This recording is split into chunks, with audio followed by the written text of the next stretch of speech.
Je fais des recherches à gauche et à droite, je ne l'ai pas trouvé. Je dis à Dieu, Seigneur, tu sais combien de personnes sont bénies par ce téléphone. Combien de personnes ce téléphone a béni. Ne permets pas que je le perde parce qu'il y a encore du travail. Ne permets pas que je perde ce téléphone parce que tu sais combien de personnes sont bénies par ce téléphone. Et c'est la seule prière que je fais devant Dieu. Lorsque tu es une personne qui s'attache à Dieu, tout venant de la présence de Dieu, devant la situation, tu n'auras pas à dire né ou trois mots. Parce que tu as déjà bâti ta relation avec Dieu, tu as déjà bâti ton autorité avec Dieu, tu as déjà bâti ton identité avec Dieu. Et quand tu parles, même les esprits un peu savent qui est en train de parler. J'avais perdu mon téléphone il y a 10 jours, à partir du jour 8. Donc, il y a 2 jours, ça s'est passé d'une manière que tu n'auras même pas idée. Mais je l'ai retrouvé par la prière. Je t'explique comment je l'ai retrouvé par la prière. Comment j'ai retrouvé quelque chose qui était déjà venu, mais qui est revenu encore entre mes mains et je m'en sers encore une fois de plus. Alors que c'était déjà vanille, le marché était fixé. Je t'explique tout. Tout a commencé les samedis, la nuit du samedi. La personne qui a volé mon téléphone habite chez nous. Il l'avait volé la nuit. Lorsqu'il a pris la nuit, j'ai entré dans ma chambre. J'ai remarqué que non, je n'ai plus de téléphone, mon téléphone n'est plus dans ma chambre. Alors je suis sorti dehors et j'ai trouvé mon téléphone entre ses mains. C'était une personne qui boit beaucoup d'alcool. C'est une personne qu'on appelle les ivrognes, c'est un ivrogne. Et il le tenait à la main comme ça, et il l'a pris. Je l'ai juste arraché de sa main et je suis retourné dans la maison. Maintenant le samedi matin, non le dimanche matin plutôt, parce que ça s'est passé le samedi soir. Le dimanche matin, je me réveille de mon lit, je ne trouve pas mon téléphone. Je ne trouve pas mon téléphone. Je regardais tout ce qu'il y avait, tout ce que j'ai fait avec, ça a commencé à m'inquiéter. Et directement, je pensais à ce qui s'est passé la nuit. Alors, je me suis dit, ça doit être nécessairement cette personne qui l'a volé. Mais au fond de moi, tu sais, lorsque tu as perdu quelque chose, des fois notre corps réagit. Des fois, on a comme un répondant au fond de nous qui nous dit que non, si c'est vrai que tu l'as perdu, ou bien tu ne l'as pas vraiment perdu. Si tu l'as perdu, tu vas sentir que non, ton corps va te donner un message, pour l'homme intérieur en toi va te donner un message que tu l'as perdu. Mais si tu ne l'as pas perdu, il y aura une tendance de calme malgré la situation, il y aura une tendance de paix malgré la situation. Et ça s'appelle la voie de la foi. J'étais désespéré, j'avais déjà perdu ce téléphone. Et puis, j'ai dit à Dieu, je priais, j'ai dit à Dieu, parce que j'étais allé faire des recherches pour trouver la personne, on m'a montré que non, il était ici. Je fais des recherches à gauche et à droite, je ne l'ai pas trouvé. Je dis à Dieu, Seigneur, tu sais combien de personnes sont bénies par ce téléphone. Combien de personnes ce téléphone a béni. Ne permets pas que je le perde parce qu'il y a encore du travail. Ne permets pas que je perde ce téléphone parce que tu sais combien de personnes sont bénies par ce téléphone. Et c'est la seule prière que je fais devant Dieu. Je ne l'ai pas fait cette prière aussi dans ma chambre. Je l'ai fait en cours de route. Pendant que j'étais en train de rechercher la personne en question, j'ai été dans les prières. L'une des choses que je ne voulais pas faire, c'est de prier pendant beaucoup de moments. Et puis deuxièmement, c'est de prier dans ma chambre à cause d'un téléphone qui était perdu. Je me suis dit, je ne prierai pas pendant trop de minutes. Je ne prenais pas trop de minutes pour prier par rapport à ça. Deuxièmement, je ne prierai pas aussi dans ma chambre. Je priais en cours de route.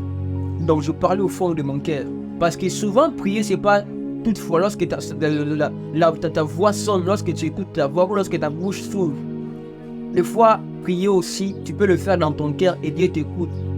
Parce que Dieu habite dans ton cœur. Ça, si tu es un enfant de Dieu, Dieu habite dans ton cœur. Je priais dans mon cœur, j'ai dit à Dieu, Seigneur, ne permets pas à ce téléphone que je le perde.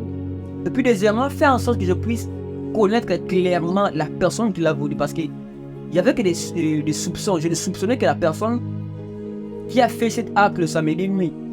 Cette ivrogne qui avait fait cet acte le samedi la nuit, le soir plutôt. Je le soupçonnais. Donc je n'étais que dans le soupçon, mais je n'étais pas dans une certitude claire. Et j'ai dit à Dieu deux choses. Ne permets pas que je puisse perdre ce téléphone. Et puis deuxièmement, montre-moi clairement qui me l'a volé. Et puis rentrant, j'ai demandé à l'un de ses amis. Imagine-toi, un ami a trahi son ami. Tu sais, la prière est quelque chose. La prière est quelque chose. L'ami a trahi son ami. Et ce n'était pas un seul cas dans cette situation pour que je puisse retrouver mon téléphone? C'est des situations. Donc, des personnes qui sont des amis qui sont trahis à cause de moi. Ça s'est passé comme ça. Premièrement, j'ai dit à Dieu, ne permets pas que je puisse perdre ce téléphone. Et puis, deuxièmement, que je puisse retrouver clairement ce téléphone. Lorsque j'ai rencontré l'ami de la personne dont j'ai soupçonné, je lui ai posé la question à elle. Est-ce que tu n'as pas vu un tel? Il m'a dit non, il était ici, mais je ne sais pas là où il est à l'heure où nous sommes. Et puis la personne en question m'a posé une autre question. Je l'ai vu avec un téléphone dans la main. N'est-ce pas ton téléphone? J'ai dit oui. Je suis en train de chercher mon téléphone que j'ai perdu à la maison. Il a commencé à me dire, fais ceci, trouve-le. Fais à gauche, fais à droite. Et lorsqu'on a pris ça à la maison, j'ai eu la certitude que non, c'est lui d'abord qui a volé ça. Et à la maison, il y a des, tu sais, tout le monde n'est pas chrétien. Tu peux être quelqu'un de nouveau, mais dans ta famille, il y a des gens qui ne sont pas encore des nouveaux. Il y avait des propositions à gauche, des propositions à droite que non. On peut avoir un marabout, on peut avoir un féticheur. Il va faire ceci à gauche. Je ne sais pas à qui ça on prend un gobelet comme ça, le marabout prend un gobelet, il te fixe sur le ventre. Si c'est toi qui l'as pris, ça va coller. Si c'est pas toi qui l'as vu, ça va pas coller. Ce sont des choses qu'on m'a proposées. J'ai dit, wise. Moi, je suis un enfant de Dieu. Mieux vaut que je puisse perdre ce qui est mien à la place de fléchir mes genoux devant balle. Mieux vaut que je perde mon téléphone à la place de mettre mes pieds dans une maison de fétiche. Parce que moi, je ne suis pas un ignorant. Je ne suis plus un ignorant. Avant, lorsqu'on ne connaissait pas Jésus, on était des ignorants. Mais à l'heure où nous ne sommes plus des ignorants. On connaît maintenant que non. Il y a des choses qu'il faut faire, il y a des choses qu'il ne faut pas faire plutôt. Parce que ça va nous détruire à l'avenir, ça a des répercussions à l'avenir contre nous-mêmes et ça ne sera pas quelque chose de bon. Il m'a montré des choses, on disait des choses et j'ai dit non, je vais trouver mon téléphone. Et puis la personne en question, lorsqu'il est venu, il n'a pas accepté. Non, je n'ai pas pris ton téléphone. Il a nié tout ça. J'ai même appelé son ami, il a mis à témoigner, il a nié tout ça. J'ai fini par dormir le dimanche à question aussi sans mon téléphone. Parce que la personne qu'on prétendait qu'il a volé, dit que non, je ne l'ai pas volé. J'ai dormi sans mon téléphone. Et je n'ai pas aussi encore prié. La nuit en question, je n'ai même pas prié. Je suis dormi juste comme ça. Je me réveille le matin, j'étais sur mon lit. Et puis, je suis en train d'écouter dehors, on m'appelle par l'un des frères que je connais. Ici dans notre coin, il m'appelle, il me dit que non, mon père vient. Je sors de mon lit, je pars, je le rencontre, il me dit que non, parce que lui c'est quelqu'un qui travaille, qui est dans des choses, des fois des déblocages de téléphone, il est dans ce genre d'histoires.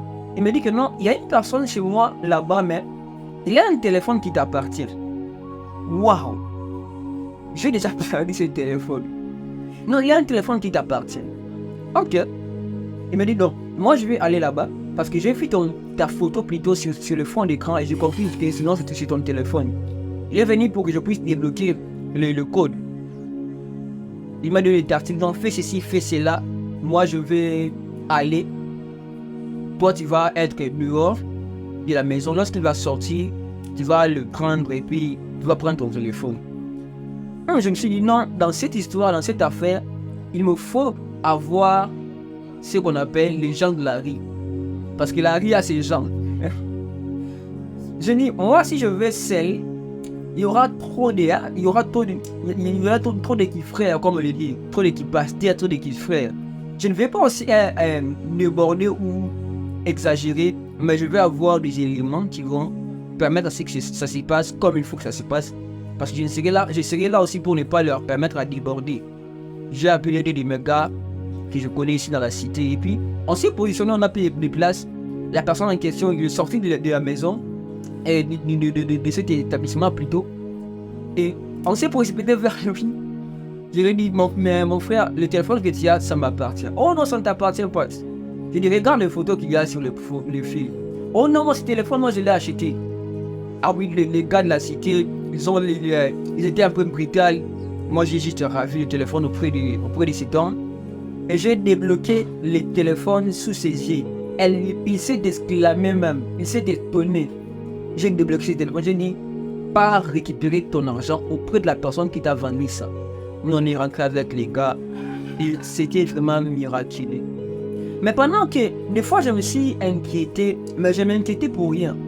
Parce qu'au fond de moi, même le matin, quand je me suis réveillé et que j'ai constaté que je n'ai pas mon téléphone, au fond de moi, il y avait un langage de paix. La voix de la foi me disait que non, tu ne l'as pas perdu. Je sais que la plupart d'entre nous, on a des fois passé par ce genre de situation. La foi en moi me disait que tu n'as pas perdu ça. Tu n'as pas perdu ton téléphone. Mais des fois, je regarde comment quelqu'un a pu venir entrer dans ma chambre. Je me suis mis en colère, j'ai encore allé le rechercher. Et puis, j'ai fini par retrouver mon téléphone. Grâce à la prière et grâce à Dieu. Ce téléphone, c'était déjà vendu. Je ne l'ai pas trouvé auprès d'une personne qui les vendait, non. Je l'ai trouvé auprès d'une personne à qui on a vendu ce téléphone.